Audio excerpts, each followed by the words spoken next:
Baiklah, saya ulangi. Assalamualaikum warahmatullahi wabarakatuh. Waalaikumsalam warahmatullahi wabarakatuh. Di sini saya berbagi praktik baik, materinya tentang coaching.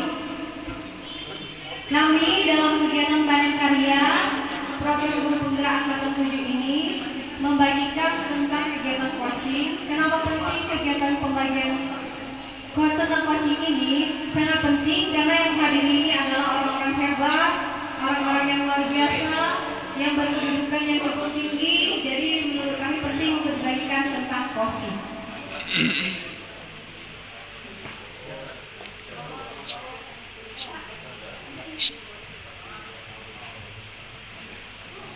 Lanjut Pak. Pointer tadi ada. Nah, coaching ini merupakan suatu kegiatan supervisi akademik. Ini ibaratnya coaching ini untuk ajang curhat bagi bapak-bapak atau ibu-ibu, atau untuk di sekolah itu bagi atasan sama guru yang biasa untuk menemukan sebuah solusi, atau bagi murid sama guru. Jadi coaching itu bukan untuk seorang atasan sama bawahan aja, tapi untuk murid sama guru juga bisa.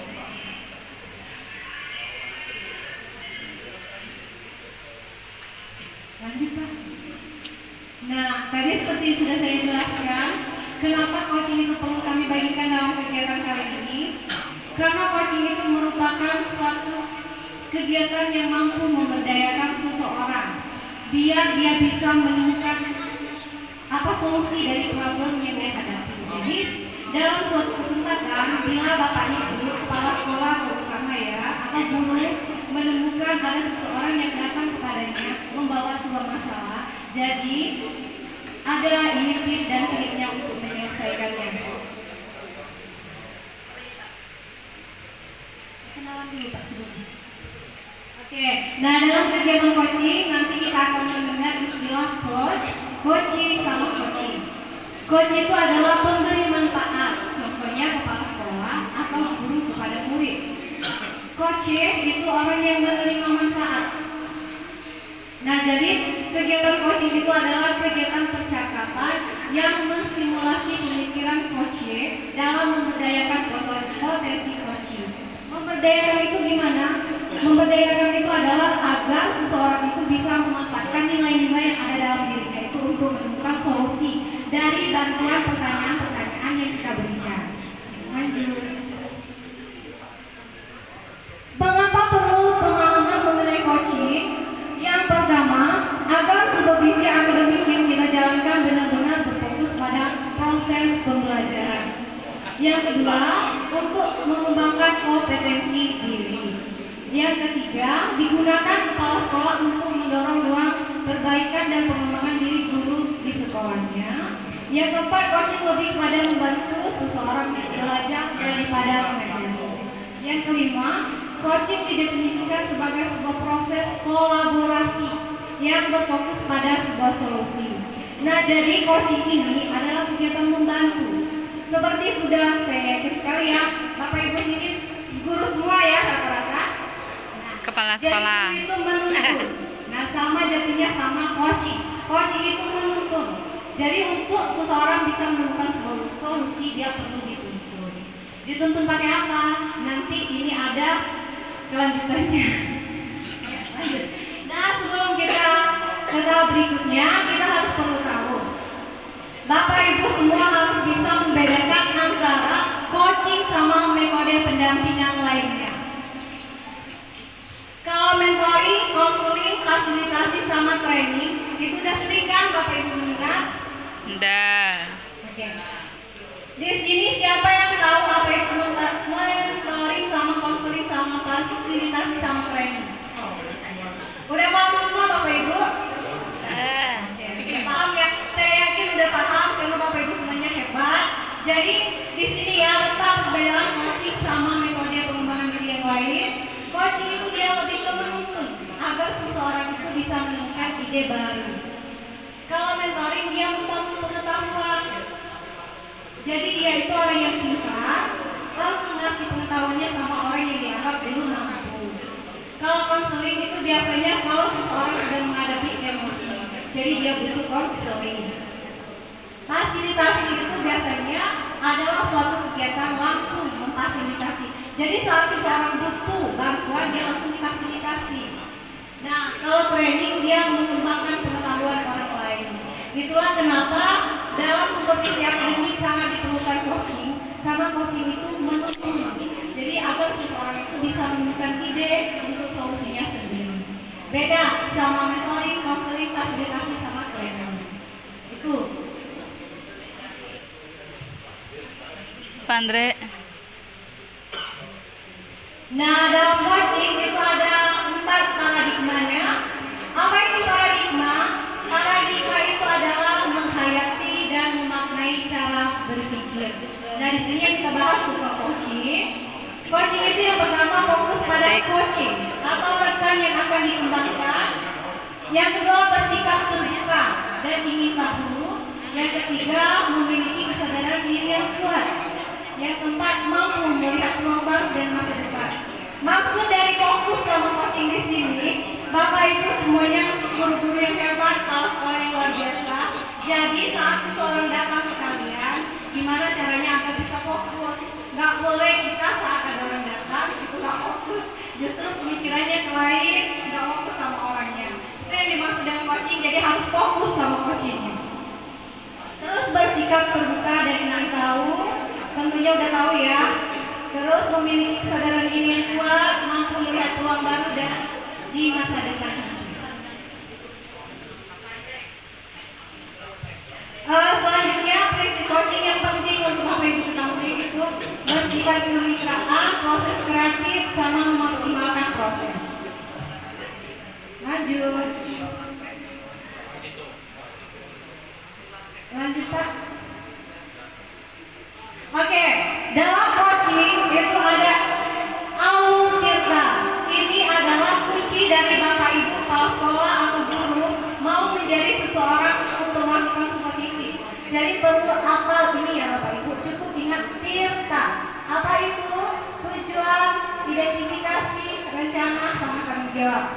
Saat seseorang datang pada kita, tanyakan tujuannya. Gak usah banyak-banyak tanya. Tanyakan aja tujuannya. Terus setelah orang tersebut bercerita, berarti kita bisa menemukan permasalahan yang mereka hadapi. Itu disebut identifikasi.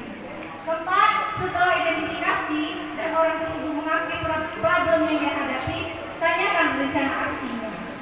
Setelah itu, dia sudah punya rencana, tanyakan lagi tanggung jawab. Oke, baiklah, biar lebih paham, biar lebih mengerti. Ini ada coach atau coach yang lebih hebat, yang lebih paham tentang coaching itu seperti apa. Baiklah Bapak Ibu, para tamu undangan, kami berdua akan mempraktikkan kegiatan coaching, yang mana tujuan coaching ini tadi adalah menggali potensi dari sang coachee yang coaching, supaya dia bisa mengembangkan potensi yang ada dalam dirinya. Saya di sini GP Yesi Apriani akan bertindak sebagai coach dan saya Nusmiati akan bertindak sebagai coaching. Oke, silakan disimak. Assalamualaikum Ibu Nur Sumiati. Waalaikumsalam Bu Yesi. Apa kabarnya hari ini? Alhamdulillah sehat Bu. Oke, Ibu, apakah Ibu memiliki sebuah keinginan untuk bercerita kepada saya apa yang akan Ibu sampaikan? Iya Bu Yesi, ya, saya mempunyai suatu masalah tentang kegiatan pembelajaran di kelas karena siswa kurang termotivasi dan fokus pada saat belajar. Oke, apakah Ibu telah memiliki strategi untuk menghadapi ini Bu? Saya sebenarnya sudah mau belajar secara maksimal dengan melakukan kegiatan belajar dengan diskusi kelompok atau menggunakan media. Oke, bagaimana rencana Ibu ke depannya? Rencananya saya akan menyusun rancangan belajar terlebih dahulu, kemudian menyusun media yang bisa menggali minat siswa agar termotivasi dan fokus terhadap pembelajaran di kelas. Oke, Ibu Nur Sumiati, rencana yang bagus sekali. Selanjutnya, bagaimana apa kekuatan Ibu yang Ibu miliki untuk melaksanakan hal ini? Mungkin kedepannya saya akan melaksanakan kegiatan pembelajaran dengan media gambar yang akan dirancang seperti media kampak seperti itu atau PowerPoint, sehingga minat siswa, motivasi siswa itu bisa meningkat Bu Yesi. Oke, bagus sekali. Semangat ya Ibu Sumiati. Ya, terima kasih, Selamat ya. melanjutkan rencananya. Ya, terima kasih Bu. Oke, saya ingin meminta tanggapan sedikit dari audiens. Random ya Bu. Ya. Permisi Ibu Haryati. Saya ingin sedikit bertanya kepada Ibu. Oke, bagaimana tanggapan Ibu tentang kegiatan kami guru penggerak angkatan 7 dari Kabupaten Sleman ini? Sangat menginspirasi karena ini menggali potensi siswa-siswa yang kita anggap selama ini kok belum mencapai ketuntasan kalau zaman dulu, tetapi ternyata setiap siswa itu punya kecerdasan yang unik, bahkan di sekolah saya menerima siswa yang mohon maaf dengan kebutuhan fisik yang kurang tetapi IQ-nya luar biasa. Ketika ada tes IQ itu di atas rata-rata. Ketika asesmen kemarin, saya tadi ngobrol asik, itu saya menceritakan ketika soal-soal tadi dibacakan belum selesai, anak tadi sudah menjawab dan itu betul. Makanya jangan sampai menolak untuk anak-anak yang kita lihat fisiknya kayak ini. Padahal disitulah Allah memberikan kelebihan yang lebih ketika ada yang kita lihat ada kekurangan yang di kasat mata kita ada kekurangan. Luar biasa dengan adanya guru penggerak ini, sepertinya kita terima dengan welcome apapun kondisi siswa kita. Itu Bu, terima kasih. Ya, selanjutnya Ibu, apakah Ibu memiliki rencana ke depan yang bisa Ibu salurkan untuk guru-guru hebat di sekolah Ibu terhadap kegiatan guru penggerak ini? Terus Bapak Ibu guru yang sudah lulus dari guru penggerak terus gerakan untuk guru-guru yang lain yang belum lulus menjadi guru penggerak dan memberikan motivasi, dan selama ini kegiatan kawan-kawan sudah sangat menginspirasi. Salam untuk kawan-kawan semua. Terima kasih. Satu pertanyaan lagi Bu, bagaimana dengan guru-guru yang ada di sekolah Ibu sendiri?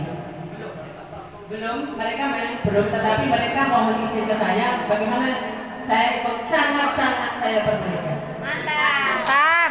Berarti penguatan dari Ibu mengizinkan dan memberi motivasi kepada mereka. Oke Ibu, terima kasih, tetap lanjutkan semangatnya untuk guru-gurunya sebagai kepala sekolah yang memotivasi. Terima kasih. Ibu Haryati, sebenarnya saya tadi sengaja memancing pertanyaan Ibu karena saya ingin mempraktikkan apa itu coaching. Ya, kegiatan coaching itu sebenarnya seperti Ibu katakan tadi, mungkin kita mengobrol asik tapi kita memiliki tujuan. Jadi dengan saya meng-coaching Ibu, berarti Ibu mengutarakan apa yang ada dalam pikiran Ibu lebih luas. Bagaimana perasaan Ibu? Apakah Ibu memiliki tanggapan baru setelah bercerita kepada saya? Sebenarnya saya tadi asik cerita di sini ya. Tetapi ibu luar biasa justru memilih orang yang masih yang diobrolin apa. Padahal yang kita obrolin yang terkait dengan yang ada sekarang di sini.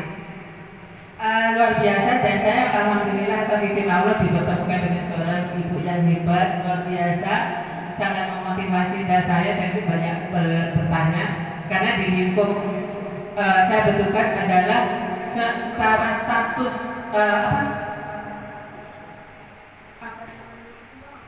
ekonomi di daerah tempat saya tugas itu adalah termiskin se-Kabupaten Sleman. Di Sidomulyo ada sensus ekonominya, dan alhamdulillah di sana saya terus untuk memperjuangkan agar tidak tertinggal dengan sekolah lain. Terima kasih Ibu Haryati. Perhatian audiensnya. Baiklah, terima kasih Bapak Ibu atas perhatiannya dalam kegiatan coaching kami kali ini. Jangan lupa kalau ada yang mau ini datang sama Bapak ini ingat Alur Tirta.